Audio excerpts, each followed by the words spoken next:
Hello everyone. તો અત્યારે વાગે છે રાતના 8 એન્ડ હું રીડિંગ કરતી હતી.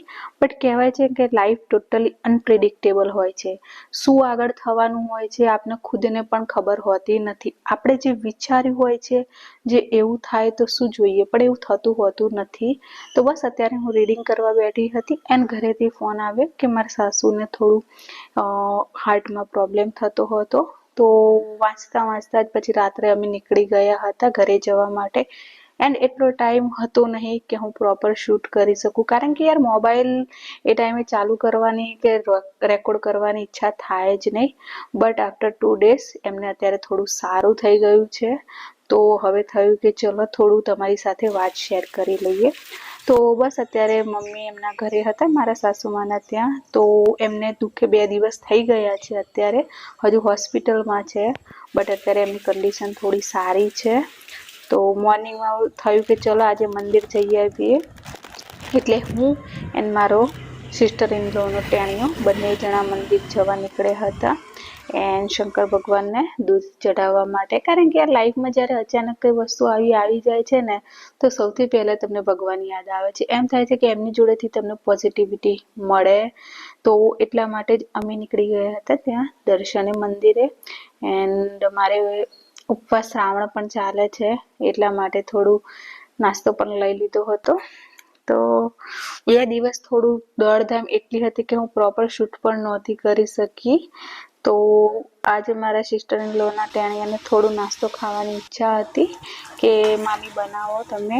તો એ માટે થોડા ભજીયા બનાવ્યા અને હોસ્પિટલમાં હું નીકળી ગઈ જવા માટે. તો મમ્મીની તબિયત થોડી હવે સારી છે પહેલા કરતા, એન્ડ અત્યારે સારું એવું રિકવર થઈ ગયા છે. અને અત્યારે જ્યારે હું આ વિડીયો તમારી સાથે પહોંચશે ત્યાં સુધી એમને ઘરે લાવી દીધા હશે. એટલા માટે તો કહેવાય છે ને કે લાઈફમાં ભગવાને તમારા માટે કંઈક અલગ વિચારેલું જ હોય છે. ભલે તમે ગમે તેટલા પ્લાનિંગ બનાવો કે ગમે તેટલું તમારું શેડ્યુલ બનાવો, પણ થાય છે એ જ જે એ ઈચ્છે છે. તો મેં પણ મારી એક્ઝામ 1 મહિના પછી મારી મેન્સ એક્ઝામ છે, તો એ માટે મેં શેડ્યુલ બનાવ્યું હતું કે આ રીતે પ્રિપેરેશન કરીશ. બટ ભગવાનની ઈચ્છા હશે. તો બસ હોસ્પિટલમાં નાસ્તો વાસ્તો કરીને હવે અમે પાછા નીકળી ગયા હતા ઘરે જવા માટે, કારણ કે મારી સિસ્ટર ઇન લો હવે હોસ્પિટલમાં હતી. તો સાંજે અમે પાછા અમારા ઘરે આવી ગયા હતા એન્ડ રસ્તામાં થોડું માઇન્ડ ફ્રેશ કરવા માટે, કારણ કે આટલી નેગેટિવિટી થોડી આવી, ટેન્શન થાય જ, કારણ કે ઘરમાં કોઈને કંઈ થઈ જાય તો ટેન્શન થાય જ. બસ રાત્રે જમવા માટે થોડું સમોસા અને ખાઈ લીધું હતું એન્ડ બીજા દિવસ પાછા અમે હોસ્પિટલ જવા નીકળવાનું હતું. એન્ડ બીજા દિવસનો માહોલ કંઈક આવો હતો. એન્ડ સવારમાં મોર્નિંગમાં ઉઠી ગઈ હતી વહેલા 5 વાગ્યાની આસપાસ. તો કારણ કે ટિફિન બનાવવાનું હતું તો મમ્મી માટે ખીચડી બનાવવાની હતી. તો બસ મમ્મી માટે સવારમાં ખીચડી બનાવી, મારું થોડું કરંટ અફેર ફિનિશ કરી નાખ્યું રીડિંગ કરવા માટે.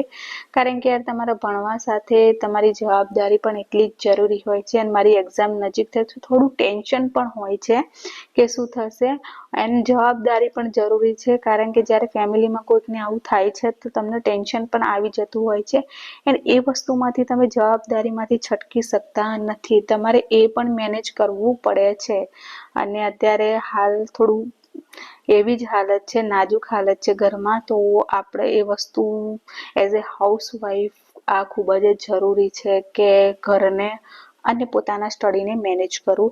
એન્ડ આ એટલા જ રીઝનથી હું 2 દિવસથી પ્રોપર મારો વિડીયો શૂટ કરી શકી નહોતી. એન્ડ બસ બીજા દિવસ અમે જવા નીકળી ગયા હતા હોસ્પિટલ. એન્ડ હોસ્પિટલ જતા પહેલા જ થોડું અત્યારે વાતાવરણ સારું હતું એટલે સારું છે. બાકી 2 દિવસથી વરસાદ હતો એન્ડ હોસ્પિટલનો તો શૂટ ના કરી શકી વિડીયો, પણ રાત્રે પછી જમીને અમે પાછા ઘરે આવી ગયા હતા. તો અત્યારે તો મમ્મીને સારું છે એટલા માટે થોડું હવે ટેન્શન ઓછું છે. તો શૂટ કરેલો વિડીયો થોડો એડિટ કરીને તમારા સાથે શેર કરું છું. એન્ડ 2 દિવસથી રીડિંગનું પ્રોપર ટાઈમ મળ્યો નહોતો. તો બસ રાત્રે આવીને મારું મેન્સનું થોડું આન્સર રાઇટિંગની પ્રેક્ટિસ કરી હતી, કારણ કે યાર એ કરવું પણ ખૂબ જરૂરી છે. એન્ડ ઇંગ્લિશના થોડા ટેન્સીસ હતા જે મેં રિવાઇઝ કરી લીધા, કારણ કે જો તમે આ રિવિઝન નથી કરતા તો તમે એ વસ્તુ જલ્દી ભૂલી જાઓ છો. તો બસ અત્યારે લાઈફમાં આ જ અપડેટ ચાલે છે, તો એટલે મને થયું કે ચલો તમારી સાથે આ વસ્તુ શેર કરી લઈશ. એટલે થઈ શકે કે કદાચ રેગ્યુલર વિડીયો ના આવે, બટ તમે વિડીયોમાં જરૂર જોડાઈ રહેજો. તો ચલો મળીએ નવા વિડીયો એન્ડ નવી એનર્જી સાથે. ત્યાં સુધી રાધે રાધે, જય શ્રી કૃષ્ણ, જય માતા.